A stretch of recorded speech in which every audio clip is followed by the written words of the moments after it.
Hello everyone. तो ये जो वीडियो है ये काफ़ी थॉट्स एक्यूमुलेट हो गए थे मेरे मन में, तो ये वीडियो उसी के ऊपर है। मैंने कुछ दिन पहले एक पोस्ट डाली थी।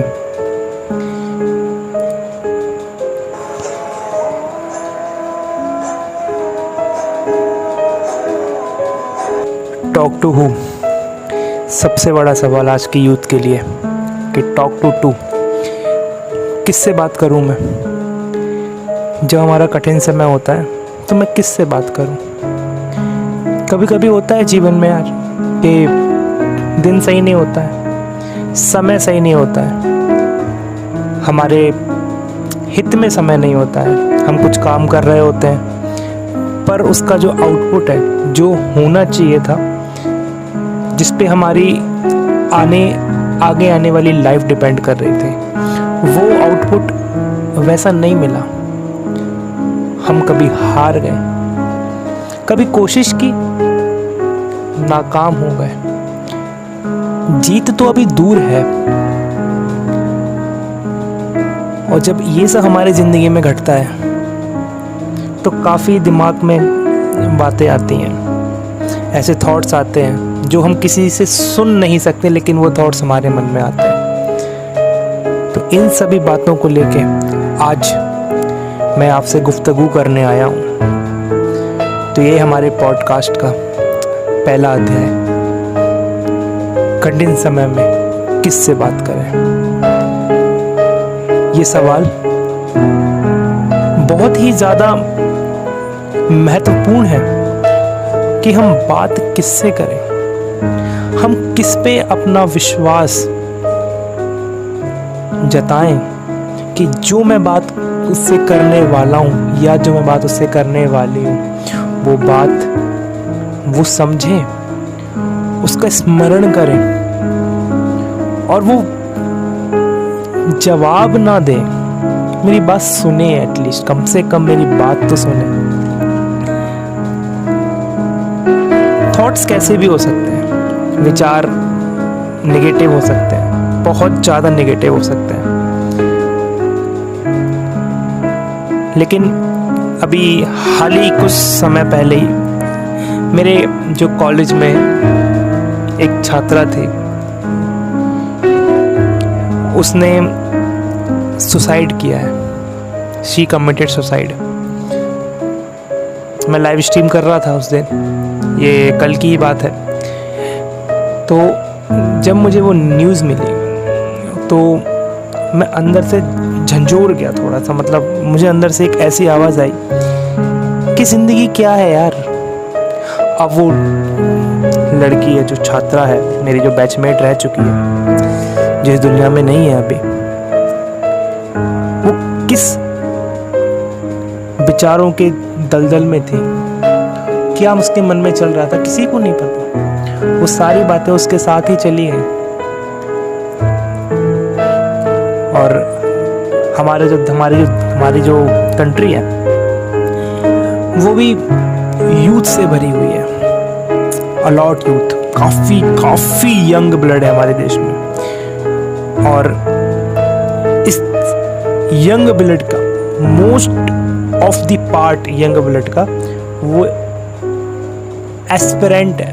एस्पिरेंट का मतलब जो किसी पर्टिकुलर एग्ज़ाम की तैयारी कर रहा है, just to get a job, to get college और समथिंग एल्स। वो कहीं ना कहीं किसी एग्ज़ाम की तैयारी में लगा हुआ है। अब एग्ज़ाम एक है, एस्पिरेंट कई ज़्यादा है, सीट्स कम है, तो कुछ सिलेक्शन हो जाते हैं, बहुत सारा पार्ट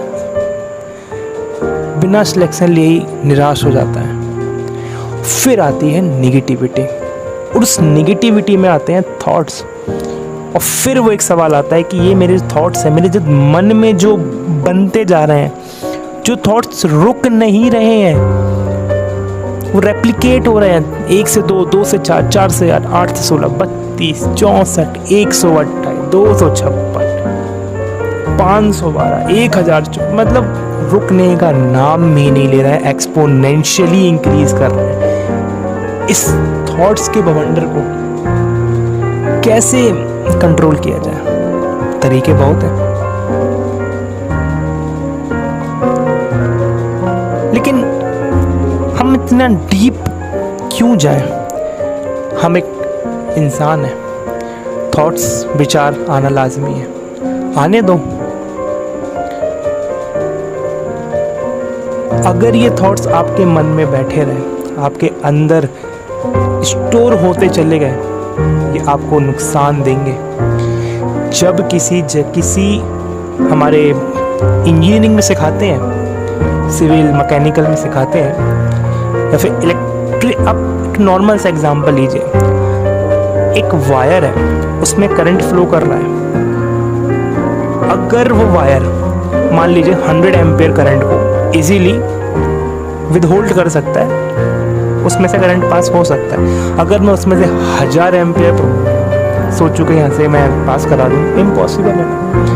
आपका मन भी वही है ना, वायर है, उसमें से आप 100 थॉट्स को आप होल्ड कर सकते हैं। आप 1000 थॉट्स को रखेंगे तो आप होल्ड नहीं कर सकते ना, फिर आपको कहीं ना कहीं तो निकालने पड़ेंगे ना वो थॉट्स। और फिर आता है इंसान में गुस्सा, टैश जिसको बोलते हैं। तभी तो तैयारी करने वाला बच्चा चिड़चिड़ा हो जाता है। तो अगर आपके जिंदगी में आपका कोई ऐसा दोस्त है जो किसी एग्जाम की तैयारी कर रहा है, मैं आपसे ये गुजारिश करूंगा कि आप उससे कभी ना कभी उससे बात कीजिए और उसके अंदर की बात जानने की कोशिश कीजिएगा, और आप वो दोस्त उसके बनिए जिससे वो अपनी बात कह सके बिना किसी स्वार्थ के। क्योंकि अगर हमारा कुछ स्वार्थ छुपा होगा तो वो हमसे वो बात नहीं कह पाएगा। उसको विश्वास दिलाइए कि मैं हूँ तेरे साथ, तू कर यार, तू मेहनत कर बस। तो